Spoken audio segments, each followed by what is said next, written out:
Let's bring in our senior White House correspondent, Selena Wang, now, and also our national security analyst, Mick Mulroy. Selena, the news of Hamas accepting this ceasefire proposal comes just after President Biden spoke with Netanyahu. What more do we know about this deal? And now we are finally hearing from Israel, apparently, that so far they're not taking this under discussion because it seems to be a different proposal from where they began.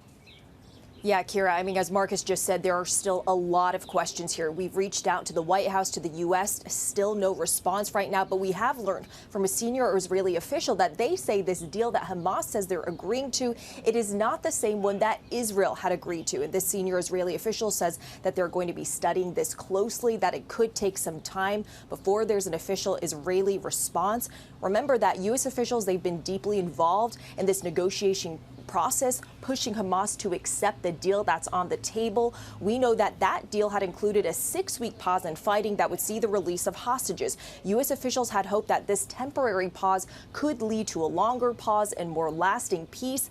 But Hamas, they had been signaling that they wanted to see a permanent end in fighting in order for there to be the release of any hostages. That is something that Israel wouldn't agree to. So there was clearly some daylight between these parties. But the critical question right now is, what is it exactly that Hamas is agreeing to as we wait for that Israeli response?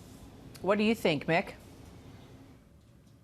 Kira, it does appear that it is a counteroffer. And quite frankly, what counteroffers are is a rejection of the original offer. And if Israel views it that way, then it looks like we're on track for seeing this Rafah offensive begin, because we're already seeing flyers being dropped telling civilians in the Rafah area to relocate.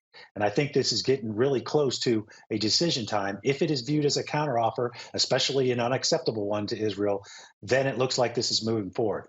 However, Israel, of course, can review the counteroffer, make its own decision of whether it accepts that. And I think that's what we're all waiting for right now, just to see what it is that Hamas offered back if it wasn't an acceptance of the actual offer. And Selena, do we know anything more about the conversation between Biden and Netanyahu?